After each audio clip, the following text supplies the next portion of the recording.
በስመ አብ ወወልድ ወመንፈስ ቅዱስ አሃዱ አምላክ አሜን።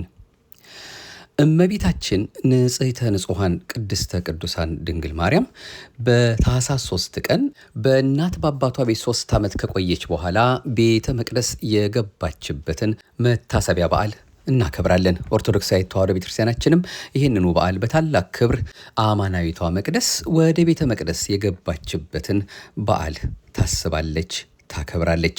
እኛም ይህንኑ ምክንያት በማድረግ በዚህ በማኅደረ ተዋሕዶ እንደ ኦርቶዶክሳዊት ተዋሕዶ ቤተክርስቲያናችን እምነት ስርዓትና ትውፊት እርሱ አምላካችን በረዳን መጠን እሱን አጋዥ አድርገን በምናደርሳችሁ በምንከታተለው መንፈሳዊ የዩቱብ አገልግሎታችን በዓላትን በተለያየ መልኩ ለምን እንደምናከብራቸው መጽሐፍ ቅዱስን አብነት አድርገን ቅዱሳት መጽሐፍት የሚነግሩንን የተለያዩ ምንጮችን እየጠቀስን የምናደርሳችሁን እንግዲህ ይህንኑ በዓል በተመለከተ ቀጣዩን መርሃ ግብራችንን ነው የምናደምጠው። ለዚች ሰዓትና ደቂቃ እንድንደርስ ፈቃዱ የሆነልን የድንግል ማርያም አንድያ ልጇ ቸሩ መድኃኔዓለም ከምንም ነገር በላይ መቼስ ለሱ የሚገባው እናመሰግንበት ዘንድ በፈጠረልን አንደበት ምስጋና ነውና ክብርና ምስጋና ለገናና ስሙ ይሆንልን። እማምላክ ወላዲት አምላክ ቤተ መቅደስ እንደገባች በእያንዳንዳችን ልቦና ውስጥ እንድትገባልን በሕይወታችን በኑሯችን ሁሉ እርሷ በእናትነት ፍቅሯ የማጠፋ እንግዳ ሆናልን የልባችንን መሻት መልካሙን ነገር ሁሉ ልጄ ወዳጄ እያለች እንድታሟላልን የእናትነት ፍቅሯን እየተማጸን ነው ይህንን መርሃ ግብራችንን የምንከታተለው። ታኅሳስ 3 በዓታ ለማርያም ብለን የምናከብረውን በዓል በተመለከተ ቀጣዩን መልእክት እንዲናደምጣለን። ከሁሉ በማስቀደም ሁላችንም እንደምናውቀው ከመጽሐፈ ስንክሳራችን ነውና የምንነሳው። መጽሐፈ ስንክሳር ይህኑ በተመለከተ የሚያነሳልን አንስተን ከሌሎቹ መጽሐፍት ደግሞ ጠቅሰን የምናደምጠውን እንከታተላለን። አንድ አምላክ በሚሆን በአብ በወልድ በመንፈስ ቅዱስ ስም ታኅሳስ 3 በዚህች ቀን አምላክን የወለደች እመቤታችን ቅድስት ድንግል ማርያም 3 ዓመት ሲሆናት ወደ ቤተ መቅደስ የገባችበት ነው። እርሷ ለእግዚአብሔር የስዕለት ልጅ ነበረችና እናቷ ቅድስት ሐና ልጅ የሌላት ስለሆነች በቤተ እግዚአብሔር ውስጥ ከሴቶች ተለይታ ርቃ ትኖር ነበር። ሽማግሌ ከሆነ ከኢያቄም ከባሏ ጋርም እጅግ የምታዝን ሆነች። እግዚአብሔርም ሐዘናቸውን ሰማ። ቅድስት ሐናም እንዲህ ብላ ለእግዚአብሔር ተሳለች፣ የሰጠኸኝን ፍሬ ለእግዚአብሔር አገልጋይ አድርገዋለሁ። ቅድስት ድንግል እመቤታችን ማርያምንም በወለደቻት ጊዜ 3 ዓመት በቤቷ ውስጥ አሳደገቻት። ከዚህም በኋላ ከደናግል ጋር ትኖር ዘንድ ወደ ቤተ መቅደስ ወሰደቻት። በቤተ መቅደስም ምግቧን ከመላእክት እጅ እየተቀበለች 12 ዓመት ኖረች። ክብር ይግባውና ጌታችን ኢየሱስ ክርስቶስ ወደ ዓለም መጥቶ ከእርሷ ሥጋን እስከነሳ ድረስ ከሴቶች ሁሉ የተመረጠች ይህች ናት። ቤተ መቅደስም በመኖር 12 ዓመት ሲፈጸምላት እርሷ ለእግዚአብሔር የተሰጠች የስዕለት ልጅ ናትና ለሚጠብቃት ይሰጧት ዘንድ ካህናት እርስ በርሳቸው ተማከሩ።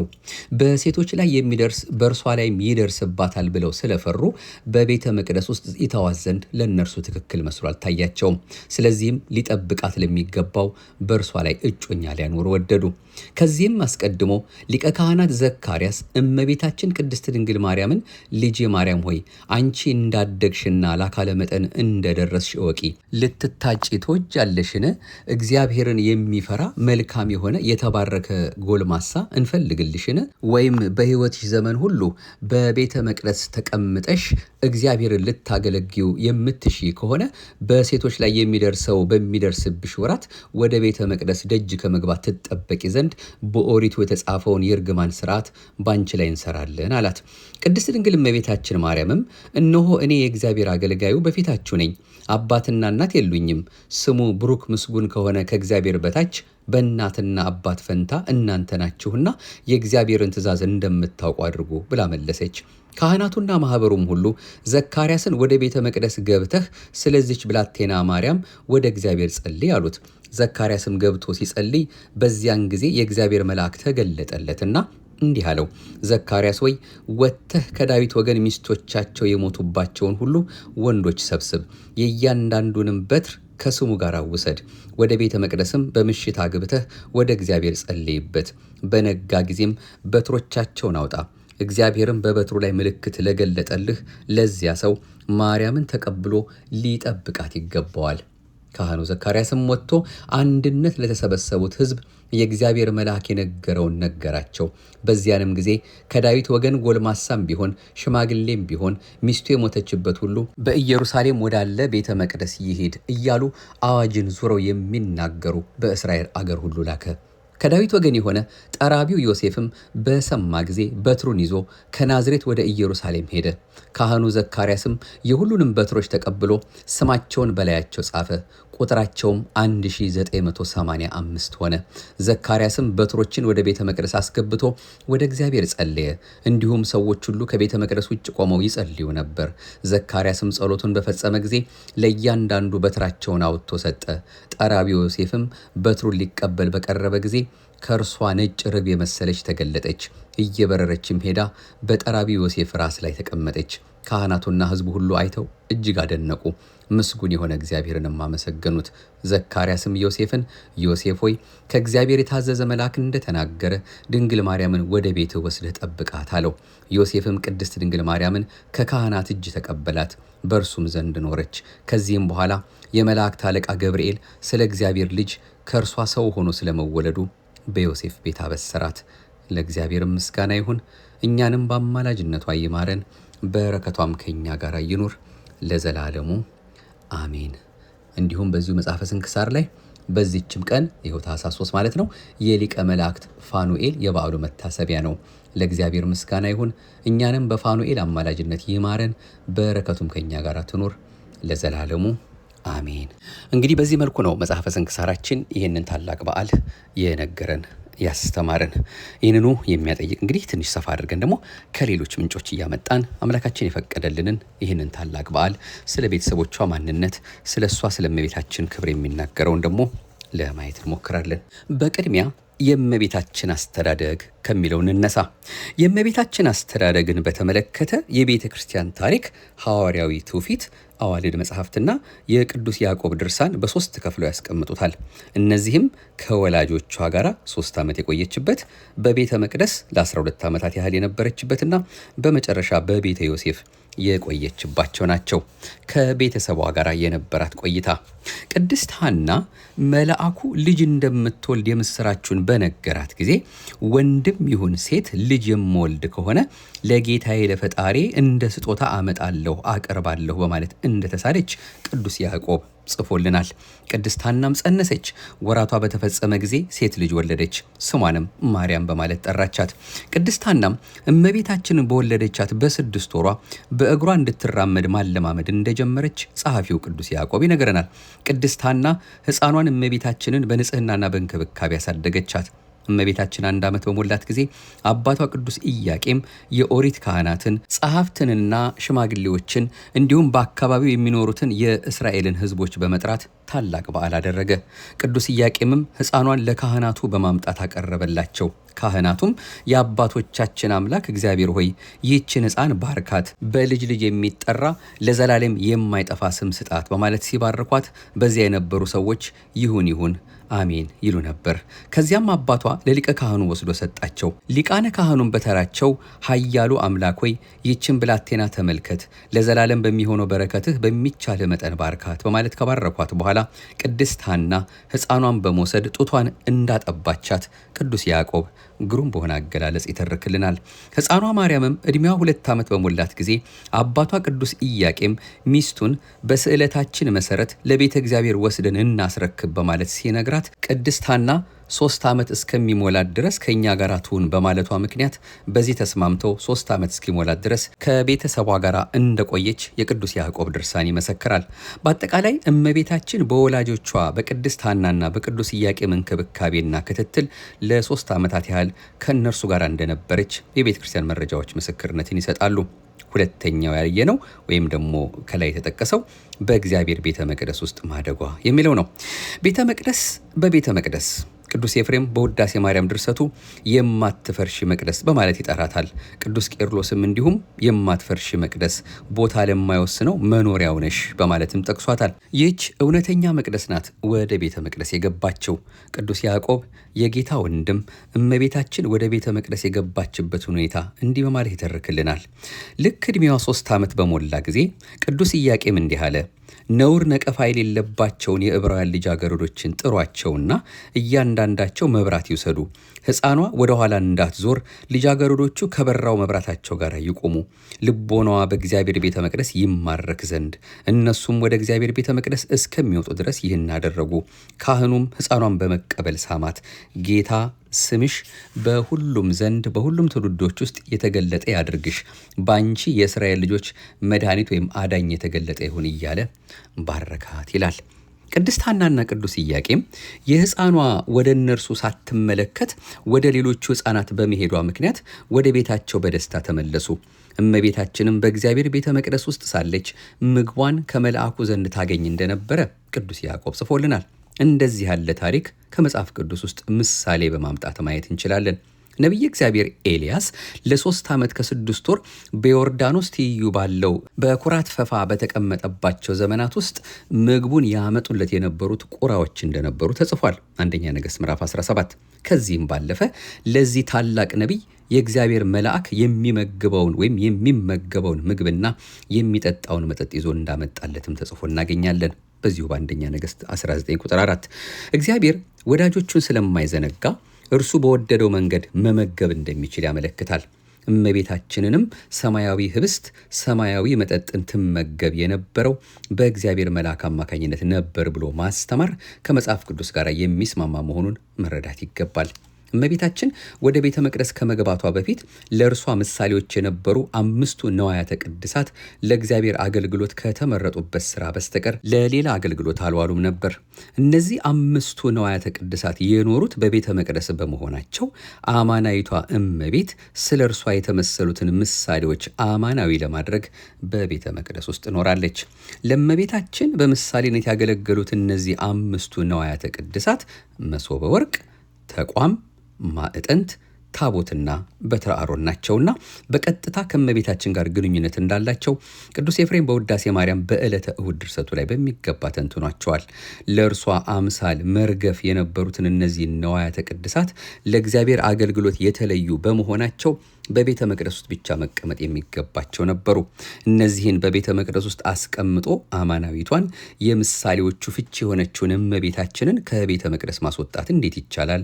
እመቤታችን በቤተ መቅደስ ውስጥ ማደጓ እንደ እንግዳ ነገር የተከናወነ ሳይሆን በእግዚአብሔር ዕቅድ የተከናወነ መሆኑ በቤተ መቅደስ ውስጥ ከእርሷ ማንነት ጋር ተመሳሳይነት ያላቸውና እርሷን በቀላሉ ሊገልጧት የሚችሉ ነዋያተ ቅድሳት በማስቀመጥ የተጀመረ አማናዊቷን በማሳየት የሚጠናቀቅ በእግዚአብሔር መልካም ፍቃድ የተገነባ ነው።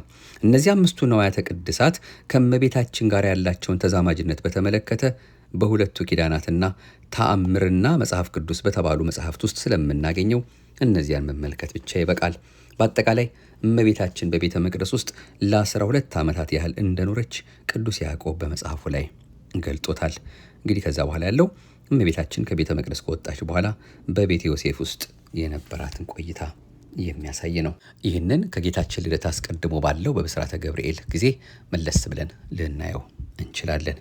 አሁንም መጋቢ ሐዲስ ዶክተር ሮዳስ ታደሰ ደግሞ በቴሌግራም ገጻቸው ያካፈሉንን ከብዙ በጥቂቱ ሙሉም ባይሆንም የተወሰኑትን ለማየት እንሞክራለን። በተለይ የእመቤታችን የንጽሕት ቅድስት ድንግል ማርያም ቤተ መቅደስ ስትገባ የሆነውን ነገር የሚያሳስብ የሚያጠይቅ ነውና ይህንንም እንደ አምላካችን ፈቃድ ልብ ብለን እንዲህ እንከታተላለን። ኢያቄምና ሐና ቃል ኪዳናቸውን ለመፈጸም ዘመዶቻቸውን ባልንጀሮቻቸውን ከነ ልጆቻቸው በመጥራት ሕፃን ልጃቸውን እመቤታችንን ልዩና ንጹሕ ልብስን አልብሰው በመንፈሳዊ ዝማሬ እግዚአብሔርን እያመሰገኑ መብራትን በእጆቻቸው ይዘው እያበሩ ኢየሩሳሌም ወዳለው ቤተ መቅደስ ወሰዷት። ያን ጊዜም ሊቀ ካህናቱ ዘካርያስ በካህናቱ ታጅቦ የምስጋና ዝማሬን ከልዑካኑ ጋር እያሰማ እነርሱን ለመገናኘት ከመቅደሱ ወጣ። እንግዲህ ከላይ ቃል ኪዳናቸውን ለመፈጸም ማለት ወንድ ልጅ ቢሰጠን እያገለገለ ቤተ መቅደስ እየተላላከ እንዲያገለግል፣ ሴትም ብትሆን መጋረጃ እየፈተለች ውሃ እየቀዳች ቤተ መቅደስ በሚያስፈልገው አገልግሎት እንድታገለግል ለቤተ መቅደስ ተስለናል እንሰጣለን ብለው የተሳሉትን ስለት ለመፈጸም እንግዲህ 3 ዓመት ሲሆናት ይዘዋት ሲሄዱ የሆነውን ነገር ነው። በዚያም ይላሉ መጋቢ ሐዲስ ይህንኑ መልእክት ሲቀጥሉልን። በዚያም ሊቀ ካህናቱ ብቻ ወደሚገባበት ወደ ቅድስተ ቅዱሳኑ የሚያስወጡ 15 ደረጃዎች ሲኖሩ በየደረጃዎቹ መዝሙረ ዳዊት ተደጋግሞ ሲደረስባቸው ከሚጸለዩት የዳዊት መዝሙራት ውስጥ መዝሙር 118 በቅንፍ 119 እስከ መዝሙር 132 የሚገኙ ሲሆኑ እነዚህንም የብሉይ ኪዳን መጽሐፍት አጥኚዎች የመውጣት መዝሙራት ይሏቸዋል። እናትና አባቷም ሊቀ ካህናቱን ካለበት ቅዱስ ቦታ ወደ እነርሱ እስኪመጣ ለመቆየት ልጃቸው ማርያምን ከአንደኛው ደረጃ ላይ ቢያኖሯትም እርሷ ግን በድንቅ አምላካዊ ሥራ መንፈሳዊ ኃይልን ተመልታ የ3 ዓመቷ እመቤታችን ያለምንም ረዳት ብቻዋን ደረጃዎቹን በመውጣት በእጅጉ ወደ ተቀደሰው ሊቀ ካህናቱ ብቻ ወዳለበት ስፍራ ሄደች። እርሱም በእጅጉ ተደንቆ ባረካት። ያን ጊዜ መንፈስ ቅዱስ ለሊቀ ካህናቱ የሰው ዘርን በመላ ወደ ገነት የሚያስገባ ነቢያት ትንቢት የተናገሩለት የእግዚአብሔር ልጅን የምትወልድ እርሷ እንደሆነች ገልጾለት ቦታዋም በጣም የተቀደሰውና እርሱ መስዋዕት ለማቅረብ በዓመት አንድ ጊዜ ብቻ የሚገባበት ከእርሱ በቀር ማንም ሰው የማይገባበት ቅድስተ ቅዱሳን ውስጥ መሆኑን ገልጾለታል። እርሱም ይህንን የእግዚአብሔር ድንቅ ሥራ በማድነቅ ይህችን የመሰለች ልጅ ምን እናደርጋታለን? ምን እናበላታለን? ምንስ እናጠጣታለን? ምን እናነጥፍላታለን? ብሎ ሲጨነቅ ለእስራኤል ደመና ጋርዶ መናን አውርዶ የመገበ፣ ለኤልያስም በመላኩ እጅ በመሶበ ወርቅ ህብስት የመገበ፣ ለእዝራ ሱቱኤልም በመላኩ በቅዱስ ኡራኤል እጅ መልኩ እሳት የሚመስል ጽዋ ልቦና ያጠጣው ልዑል እግዚአብሔር ለእናትነት ወደ መረጣት ወደ እናቱ መልአኩ ፋኑኤል ላከላት። ዘጸአት 16 ቁጥር 31፣ አንደኛ ነገሥት ምዕራፍ 19 ቁጥር 6፣ እዝራ ሱቱኤል ምዕራፍ 13 ቁጥር 38። ከዚያም ወሶቤሃ ወረደ ፋኑኤል ሊቀ መላእክት ይላል። በዚያን ጊዜ ሊቀ መላእክት ቅዱስ ፋኑኤል ህብስት ሰማያዊን በብርሃን ጽዋ ስቴ ሕይወትን ይዞ ረቦ በመውረድ አንድ ክንፉን አንጽፎ አንዱን ክንፉን አጎናጽፎ ከመሬት የሰው ቁመት ያህል ከፍ አድርጓት ህብስቱን መግቧት ጽዋውን አጠጥቷት ወደ ሰማይ አድርጓል። ስላዩትና ስለተደረገው ነገር ሁሉ እግዚአብሔርን እያመሰገኑ አማናዊት የአምላክ መቅደስ የአካላዊ ቃል ታቦት እመቤታችንን ምሳሌዋ ወደሚሆነው ቤተ መቅደስ ታኅሳስ 3 በ3 ዓመቷ አስገብተዋታል። ከዚያም ኢያቄምና ሐና ወደ ቤታቸው ተመልሰዋል። የቅድስት ድንግል ማርያም የቤተ መቅደስ ሕይወት በእጅጉ አስደናቂ ሲሆን የቤተ ክርስቲያናችን ቅዱስ ትውፊት እንደሚያስረዳን ቤተ መቅደስ በኖረችባቸው 12 ዓመታት የእግዚአብሔርን ሕግ በማጥናት ቅዱሳት መጻሕፍትን በማንበብ ለቤተ መቅደስ የሚያስፈልገውን ነገር በእጆቿ እየሰራች በፍጹም ንጽሕና ቅድስና ሆና እግዚአብሔርን በማመስገን መላእክት እያገለገሏት ኖራለች። ይህንን በቤተ መቅደስ የነበራትን ቆይታ ቀደምት የቤተ ክርስቲያን ሊቃውንት በጥልቀት ጽፈዋል። እነሆ አንድ ሶስቱን ለምሳሌ ብቻ ለመመልከት እንሞክር።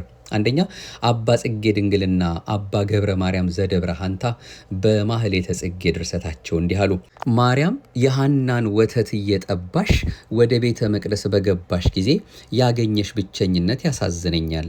ዳግመኛም በደመና የሚመላለስ ደመናን የሚረግጥ የእሳት አበባ ፋኑኤል ከጓደኞቹ መላእክት ጋር መናን እየመገበሽ በንጽህና የማደግሽ ተአምር ደስ ያሰኘኛል ብለዋል። እንዲሁም ደግሞ በአረብና በተርሴስ ወርቅ እንዳጌጠች ታቦት በድንጋሌ ስጋ በድንጋሌ ነፍስ ያጌጥሽ ማርያም ቀንሞስ ቀናንሞስ የሚባሉ ሽቶች ኢያቄምና ሐና ለጳጦስ ምሳሌ የሆንሽ አንቺን ካስገኙሽ ዘንድ በ3 ዓመት በቤተ መቅደስ የመኖር ተአምርን አሳየሽ ይላል። ሊቁ አባ ሕርያቆስም በቅዳሴ ማርያም መቼም ሁሌም የምንሰማው ነውና ኦ ድንግል አኮ በተላህዮ እያለ በሚናገረው ማለት ነው። ድንግል ሆይ አንገታቸውን እንደሚያገዝፉ እንደ ዕብራውያን ሴቶች ልጆች በዋዛ ያደግሽ አይደለም፣ በቅድስናና በንጽህና በቤተ መቅደስ ኖርሽ እንጂ። ድንግል ሆይ ምድራዊ ህብስትን የተመገብሽ አይደለም፣ ከሰማየ ሰማያት የበሰለ ሰማያዊ ህብስትን ነው እንጂ። ድንግል ሆይ ምድራዊ መጠጥን የጠጣሽ አይደለም፣ ከሰማየ ሰማያት የተቀዳ ሰማያዊ መጠጥን ነው እንጂ። ድንግል ሆይ ካንቺ አስቀድሞ ካንቺም በኋላ እንዳሉ ሴቶች መተዳደፍን የምታውቂ አይደለም፣ በንጽህና በቅድስና ያጌጥሽ ነሽ እንጂ። ድንግል ሆይ የሚያታልሉ ጎልማሶች ያረጋጉሽ አይደለም፣ የሰማይ መላእክት ጎበኙሽ እንጂ እንደተነገረ ካህናትና የካህናት አለቆች አመሰገኑሽ እንጂ እያለ የብህንሳው ቅዱስ አባ ሕርያቆስ በዚህ መልኩ አመስጥሮላታል። ሌላው አባት ደግሞ በመጨረሻ ለዛሬ የምንመለከተው ከ315 እስከ 386 ዓ ም ድረስ የነበረው የኢየሩሳሌሙ ጳጳስ ቅዱስ ቄርሎስ የተናገረው ነው። እነርሱ ኢያቄምና ሐና በወር አንድ ጊዜ ልጃቸውን የመጎብኘት ልምድ ነበራቸው። ለእርሷ የሚያስፈልጋትን ነገር ይዘው ይመጡ ነበር። እናም ትንሿ ድንግል ልጃቸው ከእርሷ በዕድሜ ከፍ ከሚሉ ደናግል ጋር በቤተ መቅደስ ታገለግል ነበር። እነርሱም በእጆቿ እንዴት መስራት እንደምትችል ያስተምሯት ነበር። እርሷም አዋቂ በሆነች ጊዜ በራሷ ወደ ቤተ መቅደሱ አደባባይ ስትሄድ ከካህናትና ከአባቷ በቀር ወንድ ከቶ አይቷት አያውቅም። ትንሿ ድንግል ማርያም በቤተ መቅደስ ነበረች። የመላእክት አለቃው ገብርኤል በጣፋጭ መዓዛው ወደ እርሷ ቀረባት። የእርሷ ውበት ምንም ወሰን አልነበረውም። ቤተ መቅደሱም ከጣፋጭ መዓዛዋ የተነሳ በመላእክት ይመላ ነበር። ለንግግሯ ሲሉ ብቻ ይጎበኟት ነበር ብሎ የኢየሩሳሌሙ ጳጳስ ቅዱስ ቄርሎስ በዚህ መልኩ መስክሮላታል። እንግዲህ ለዛሬ በዓሉን በተመለከተ ከብዙ በጥቂቱ ለማየት ወደድን እንጂ የእመቤታችን ወደ ቤተ መቅደስ የመግባቷ ነገርና ሌሎችም ከዚሁ ጋር ተያያዥነት ያላቸው ልንሰማቸው፣ ልንመከርባቸው አንድም እየተባሉ ተመስጥረው የሚነገሩ የሚሰበኩ ትምህርቶች እንዳሉ ከሁላችንም የተሰወረ አይደለም። እንደው በጥቂቱ ብቻ ግን በዓሉ ለምን እንደሚከበር አንስተን ለማለፍ ወደን ነው። አሁንም ይህንንም በተመለከተም መጋቢ አዲስ ዶክተር ሮዳስም በመጽሐፍቶቻቸው በተለይ ነገረ ማርያም በተባሉ መጽሐፍቶቻቸውና ሊቃውንቱም ደግሞ በዚሁ ከእመቤታችን ጋር በተያያዘም ከሌሎችም ጋር በተያያዘ የተናገሩትንም የጻፏቸው መጽሐፍት አሉ። እነሱም በቅርብ ካገኛችሁ ልታነቡም ልታዩትም ትችላላችሁ። ቴሌግራማቸው ላይ የምናገኘዋለን። እግዚአብሔር አምላካችን አሁንም የሰማነውን በልባችን ያሳድር።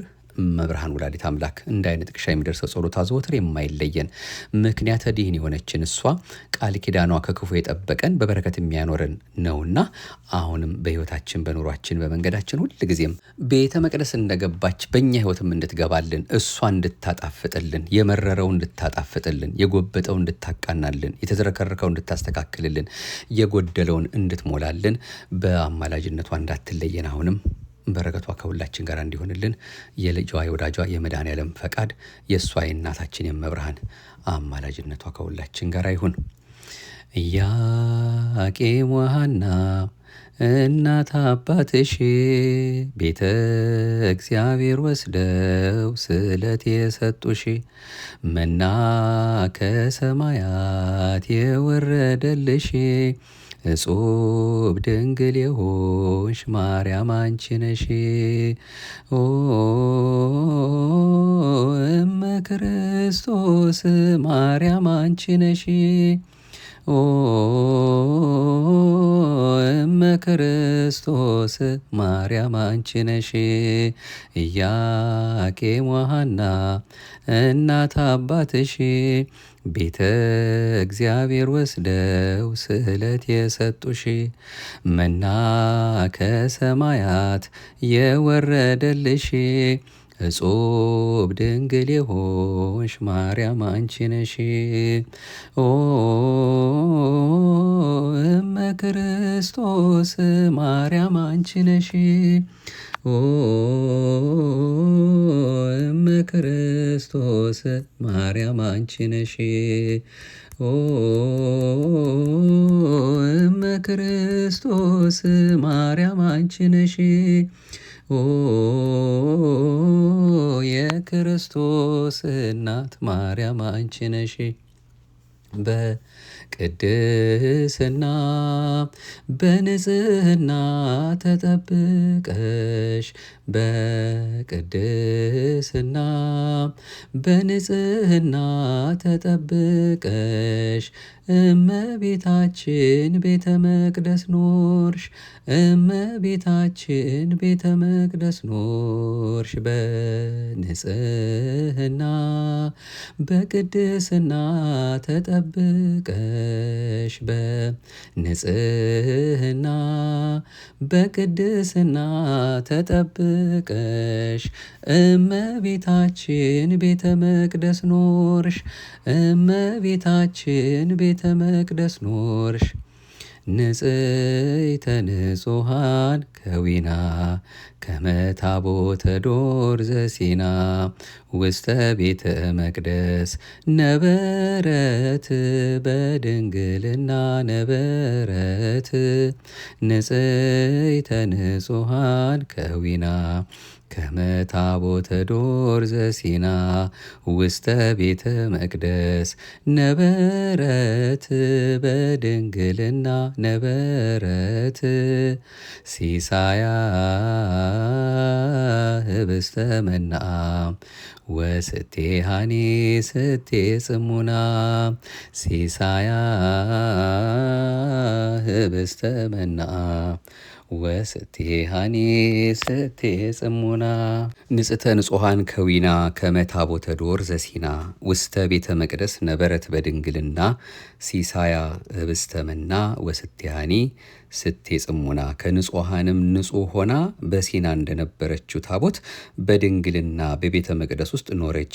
ምግቧም ህብስተ መና መጠጧም የጸጥታ መጠጥ ነበር ማለት ነው። አሁን የተናገርነው ወይም የዘመርነው በግዕዝ የቀረበልን ዝማሬ ከላይ ያደረስናችሁ በተለይ በወንድማችን በዘማሪ በሊቀ መዘምራን ይልማ የተዘመረው ደግሞ በንጽህና በቅድስና የኖርሽ የሚለውን የእመቤታችን የቅድስት ድንግል ማርያም መታሰቢያ የሆነ ይህንን በዓል የሚያጠይቅልን ስለሆነ እሱንም እንግዲህ በእጃችሁ ባለው በዩቱብ ከፍታችሁ መስማት የምትችሉና የቀረውን ዝርዝሩን ማለት ነው ሌሎቹን በውስጡ ያለውን ግሩም በሆነ መልኩ የቀረበውን ስነ ግጥሙን ደግሞ እየተከታተል እንድናደምጠው ከወዲሁ ለመጋበዝ ነው።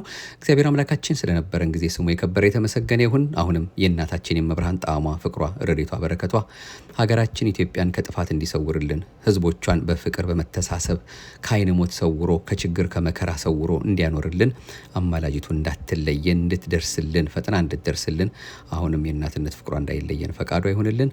የኔንም የእናንተንም የሁላችንም መጨረሻ ደግሞ በማያሳፍረው ጸሎቷ አፍጣኒተ ረድኤት አቁራሪተ መዓት ርርተ ሕሊና ርርተ ልቦና ሁልጊዜም ከኛ ጋር የሆነች እሷ እንድታሳምርልንና ልጅ ወዳጄ የሚለው ዘወትር ፈዋሽ የሆነው ስሟ ስምሽም በእግዚአብሔር ዘንድ የሰለጠነ ነው ተብላለችና ፊት በማያስመልሰው አንገት በማያስቀልሰው ጸሎቷ የልጇን ፍቅርና ሰላም እሱን ወደ ማወቅ የሚያደርሰውን እርሱ አምላካችን የሚወደውን ክርስቲያናዊ ሕይወትን እንድንላበስ በእናትነት ፍቅሯ እንድትደርስልን ፈቃዷ ይሁንልን። መጨረሻችን በእርግጥም የሁላችንም ታሳምርልን።